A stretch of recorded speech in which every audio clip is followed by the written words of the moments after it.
ప్రభుత్వ కళాశాలలో చదువుతున్న విద్యార్థుల కోసం ఏపీలో కూటమి ప్రభుత్వం మధ్యాహ్న భోజనాన్ని ప్రారంభించింది. పల్లెలు పట్టణాలు అని తేడా లేకుండా విద్యార్థులందరికీ మధ్యాహ్న భోజనాన్ని అందిస్తున్నారు. మరింత సమాచారాన్ని నెల్లూరు నుంచి మా ప్రతినిధి నరసింహులు అందిస్తారు. కళాశాల విద్యార్థులకు మధ్యాహ్న భోజన పథకాన్ని ప్రవేశపెట్టింది.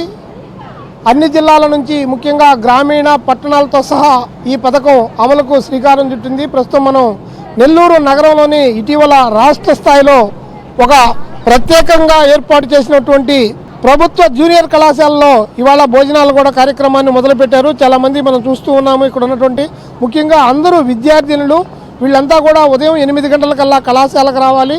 అలాంటి సమయంలో ఇంటి దగ్గర అంటే నిరుపేదలుగా ఉన్నటువంటి వాళ్ళ తల్లిదండ్రులు కానీ వాళ్ళు కానీ వాళ్ళకి భోజనాలు తీసుకొచ్చి రెడీ చేసి పెట్టడం అనేది చాలా ఇబ్బందికరమైనటువంటి పరిస్థితులు ఉంటాయి. ఇది గ్రామీణ ప్రాంతాల్లో అయితే మరింతగా అవస్థలు పడాల్సినటువంటి పరిస్థితులు ఉన్నాయి. ఈ నేపథ్యంలో ప్రభుత్వం ఈ పాఠశాలలకు సంబంధించినటువంటి ముఖ్యంగా కళాశాలకు సంబంధించినటువంటి విద్యార్థులకు ఈ భోజన వసతి ఏర్పాటు చేయడం పట్ల విద్యార్థినులు ఏమంటున్నారు, అలాగే ఈ భోజన సదుపాయం ఎలా ఉందో నేరుగా వాళ్ళతో మాట్లాడేటటువంటి ఒక ప్రయత్నం మనం ఇప్పుడు చేస్తూ ఉన్నాము. పాప చెప్పినాయన ఎలా ఉంది, ఇది ఎలా ఉంది చెప్పు, పర్లేదు. భోజనం ఎన్ని గంటలకు వస్తారు? ఉదయాన్నే భోజనం ఎలా అమ్మా?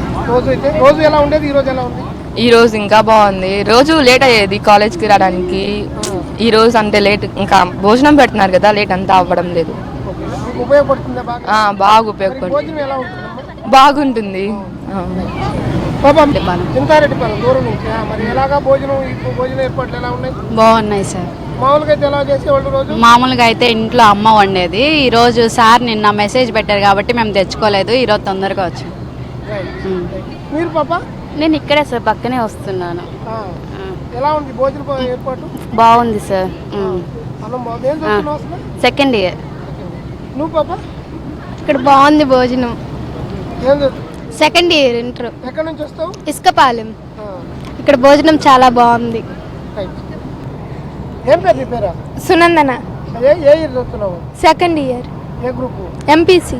మరి ఎలా ఉంది భోజన పథకం? బాగుంది. మామూలుగా అయితే ఎలా చేసేవాళ్ళు రోజు? ఇంటికా నుంచి వచ్చేవాళ్ళు, లేట్గా అవుతుంది. ఎన్ని గంటలకు వచ్చేవాళ్ళు భోజనం ఎత్తుకొని? 9కి అట్లా. ఇప్పుడు ఇంకా భోజనం గురించి ఆలోచన అవసరం లేదు. ఓకే అమ్మ, భోజనం ఎలా ఉందమ్మా? బాగుంది.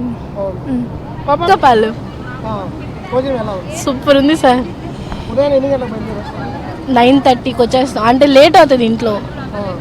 ఇప్పుడు ఈ భోజనం వల్ల టయానికి వస్తాం. పాప మీరు బయట నుంచి వస్తావు, రూరల్ నుంచి వస్తావు. ఎన్ని గంటలకు బయలుదేరుతావు? అక్కడ 8కి బయలుదేరుతాను. ఇక్కడికి వచ్చే లోపలికి 9 అవుతుంది. అంటే భోజనం ఉదయాన్నే చేయాలి కదా, తయారు చేయాలి. ఉదయాన్నే చేయాలి. పరిస్థితి ఎలా ఉంది? ఇప్పుడు ఉదయాన్నే చేయబలేదు, ఇక్కడ తినొచ్చు. భోజనాలు ఎలా ఉన్నాయి? బాగున్నాయి. రాష్ట్ర ప్రభుత్వం ఏర్పాటు చేసిన మధ్యాహ్న భోజన పథకం, ముఖ్యంగా కళాశాలలో ఏర్పాటు చేసిన భోజన కార్యక్రమాన్ని ఇవాళ అధికారులు అలాగే ప్రజాప్రతినిధులు ఇక్కడ ఏర్పాటు చేస్తున్నారు. ప్రస్తుతం మన దగ్గర మున్సిపల్ కమిషనరు యువ ఐఏఎస్ అధికారి సూర్యతేజ గారు, అలాగే ఏపీ వక్ఫ్ బోర్డ్ చైర్మన్ మాజీ మేయర్ అబ్దుల్ అజీజ్ గారు కూడా ఉన్నారు. అసలు ఈ భోజన కార్యక్రమం నిర్వహణ ఎలా ఉందో నేరుగా వాళ్ళని చూసుకునే ప్రయత్నం చేద్దాం. సార్ చెప్పండి, ఎలాగా ఏర్పాటు చేస్తారు? మనకి ఈరోజు డొక్కా సీతమ్మ మధ్యాహ్న భోజన పథకం ప్రారంభించడం జరిగింది. ఈరోజు ఇక్కడ మున్సిపల్ జూనియర్ కాలేజ్లో కూడా 250 మందికి పైన విద్యార్థులు ఇద్దరు ఉన్నారు. వాళ్ళందరికీ కూడా పౌష్టికమైన ఆహారం అందించాలన్న ఉద్దేశంతో ఈ పథకం ప్రారంభించడం జరిగింది. అలానే ఈ ఆహారం కూడా నాణ్యమైన కిచెన్స్ నుంచి తయారు చేసి వివిధ ఎన్జిఓస్ నుంచి కూడా చేయడం జరుగుతుంది. ఖచ్చితంగా ఇది జూనియర్ కాలేజ్కి కూడా వర్తించడం చాలా సుపరిణామం. అందరు విద్యార్థులందరికీ కూడా వాళ్ళు ఎవరైతే ఈ ఏజ్లో జూనియర్ కాలేజ్ స్టేజ్లో విద్య మీద ఫోకస్ ఇది ఉంటారు, వాళ్ళకి ఎలాంటి ఇబ్బంది కలగకూడదు. పొద్దున్నే క్యారేజ్ తీసుకురావడం కానీ, అలానే పౌష్టికాహారం దొరకటం దగ్గర కానీ, లేకపోతే లంచ్కి ఎక్కడైనా దూరం నుంచి వెళ్ళడం కానీ, ఇవన్నీ టైం వేస్ట్ అవ్వకుండా అలానే మంచి ఆహారం అందించాలనే ఉద్దేశంతో రాష్ట్ర ప్రభుత్వం ఈ నిర్ణయం తీసుకోవడం జరిగింది. సో ఖచ్చితంగా నెల్లూరు నగరంలో కూడా విద్యార్థులు అందరూ కూడా దీనికి బెనిఫిట్ చెందుతారు. ఖచ్చితంగా ఈ క్వాలిటీ ఫుడ్ వస్తుంది కాబట్టి అందరికీ కూడా ఒక మంచి ఈ పథకాన్ని ఈరోజు ప్రారంభించడం జరిగింది. Thank you. సార్ చెప్పండి, గతంలో మీరు ఈ కాలేజీ ఏర్పాటు గురించి మీరే ప్రత్యక్ష సాక్షులు. ఈరోజు విద్యార్థులందరికీ కూడా భోజనాలు ఏర్పాటు చేస్తుంటే వాళ్ళని అడిగినప్పుడు కూడా చాలా హ్యాపీగా ఫీల్ అవుతున్నారు. మీరు ఎలా ఫీల్ అవుతున్నారు? చాలా సంతోషంగా ఉందండి. ఈరోజు ముఖ్యంగా ముఖ్యమంత్రి గారికి ప్రత్యేక ధన్యవాదాలు. 44,000 స్కూల్స్ మరియు జూనియర్ కాలేజెస్లో కలిపి 33 లక్షల మంది విద్యార్థులకి మధ్యాహ్నం ఆహారం, పోషక ఆహారం. ఈరోజు మెనూ కానీ చూస్తే ప్రాంతానికి సంబంధించిన ప్రాంతీయ అలవాట్ల ప్రకారం వాళ్ళకి కానీ మార్చి, ఎక్కడైతే సంగటి ముద్దలు తింటారో వాళ్ళకి సంగటి, ఎక్కడైతే గ్రీన్స్ ఎక్కువ తీసుకుంటారో వాళ్ళకి మామూలుగా రైస్ తీసుకునే వాళ్ళకి రైస్, అది ప్రతిరోజు కానీ 5 రోజుల్లో ప్రోటీన్ని ఎక్కడ తగ్గకుండా ఎగ్ని ప్రతిరోజు 5 రోజులకి ఎగ్ ఉంది. అలాగనే ఎవరైనా గుడ్డు తిన్న వాళ్ళకి మన ఏర్చనగ ముద్దలు ఉంటాయి కదా, ఆ చిక్కీస్, దాంతో ప్రోటీన్ని బ్యాలెన్స్ చేయడం, చాలా న్యూట్రిషియస్ ఫుడ్ని ఇస్తున్నారు.